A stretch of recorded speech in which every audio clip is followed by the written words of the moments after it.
할렐루야, 여러분, 아멘. 할렐루야, 오늘은 마태복음 2장 말씀을 생각해보자 합니다.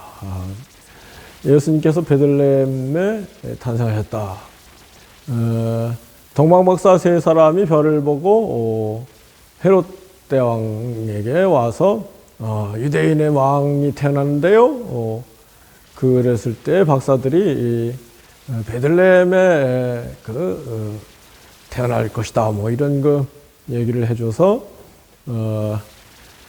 동방박사 세 사람이 베들레헴에 와서 아기 예수께 경배하고 황금과 위안과 모략을 드리고 돌아가는 길에 꿈의 지시를 받아서 그 동방박사 세 사람이 헤롯 대왕을 피해서 갔다. 그래서 헤롯 대왕이 자기가 왕인데 베들레헴의 아기들 가운데 왕이 태어났다고 하니 2살 아래 된 아기들을 다 죽여라. 참 그럴 수가 있겠습니까? 그런데 이제 꿈에 마리아의 남편 요셉에게 천사들이 나타나서 헤롯 대왕의 아기의 목숨을 찾으니 피난하라고 해가지고 이집트로 가서 피난을 해서 자랐다. 성장했다.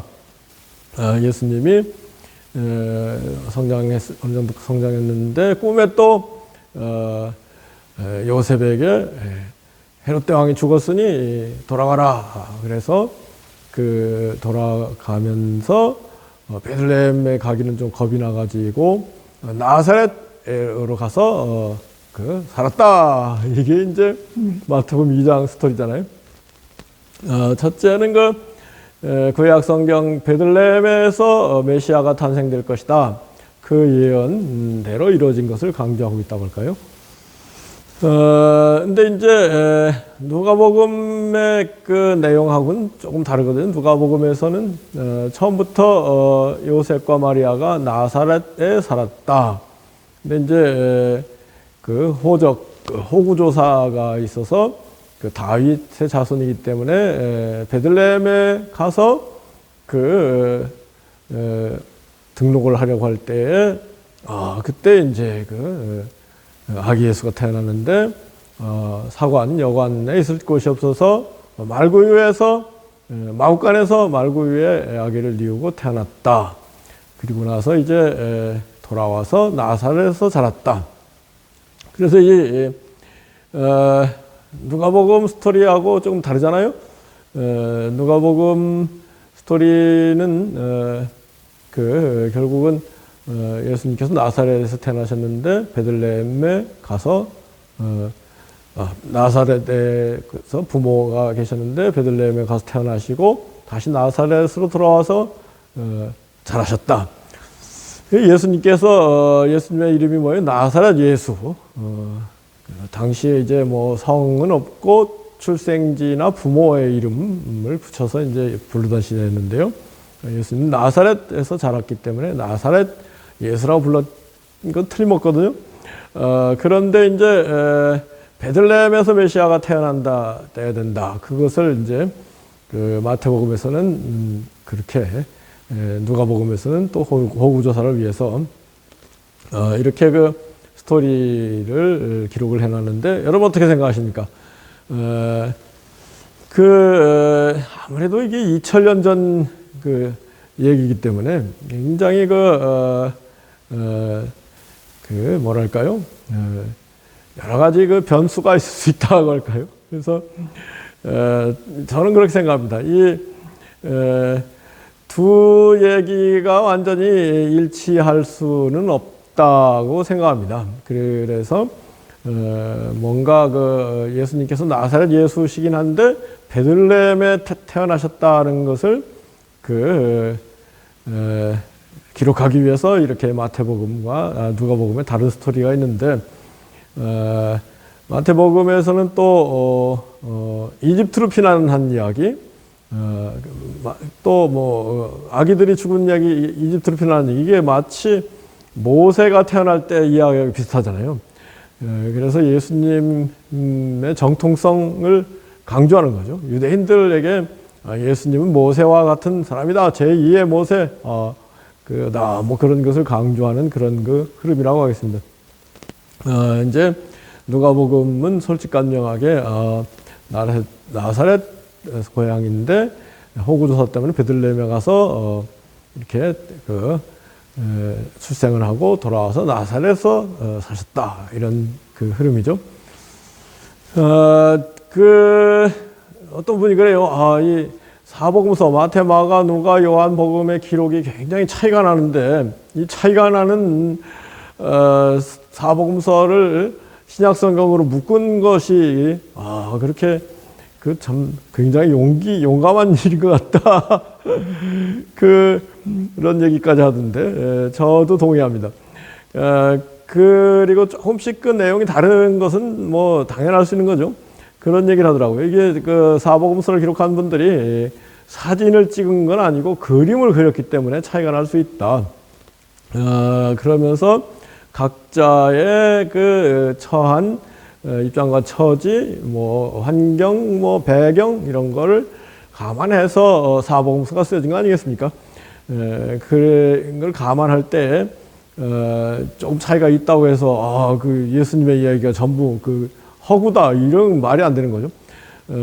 예수님의 얘기 가운데 조금씩 스토리가 다를 수 있다는 걸 감안해서 그걸 이해를 하려고 하되, 그렇다고 해서 막 완전히 사복음서가 일치한다, 이렇게 심지어는 막 성경 66권 전체가 일치한다, 오리가 없다, 이렇게 얘기하는 건 지금 조금만 주의 깊게 보면은 이게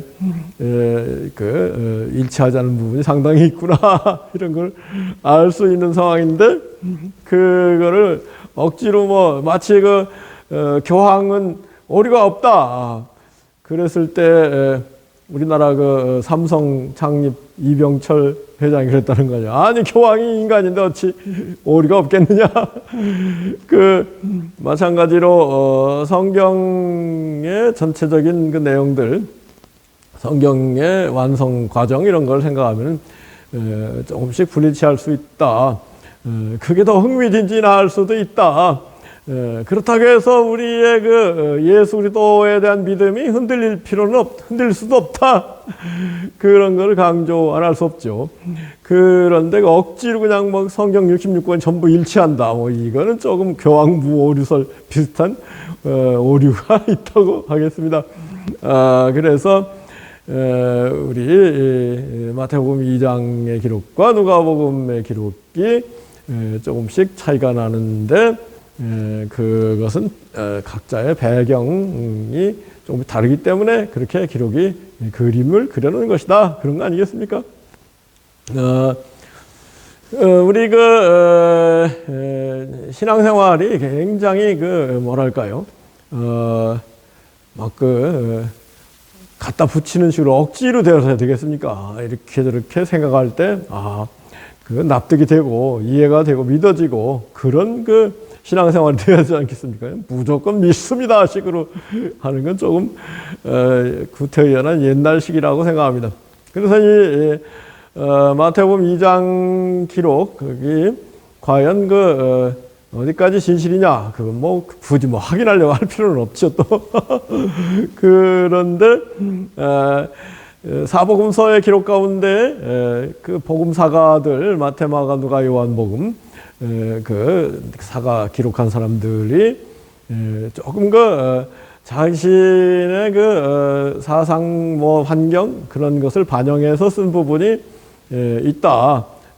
그 부분도 의미가 크죠. 여튼 그런데 사복음서에 기록되어 있는 예수님의 말씀만은 우리가 100% 순수한 예수님의 말씀으로 정리를 하고, 그 말씀 중심으로, 그 말씀에 들어있는 메시지 중심으로 신앙생활을 하는 게 중요하다고 하겠습니다. 나아가서 그 밖에 조금씩 예수님 말씀하신 배경이 조금씩 다를 수 있는데, 그러한 배경에 관한 기록들, 오늘 말씀드린 출생에 관한 이런 성장에 관한 내용들, 마태복음 2장 이런 부분들은 조금 우리가 뭔가 감안을 해서 읽어야 된다는 생각입니다. 무슨 말씀이냐면, 사복음서에 나와 있는 예수님 말씀을 금과 옥조로 해서 신앙생활을 하고, 그렇지 않은 부분들, 예수님 말씀이 아닌 그 배경에 관한 부분들은 조금씩 차이가 나는데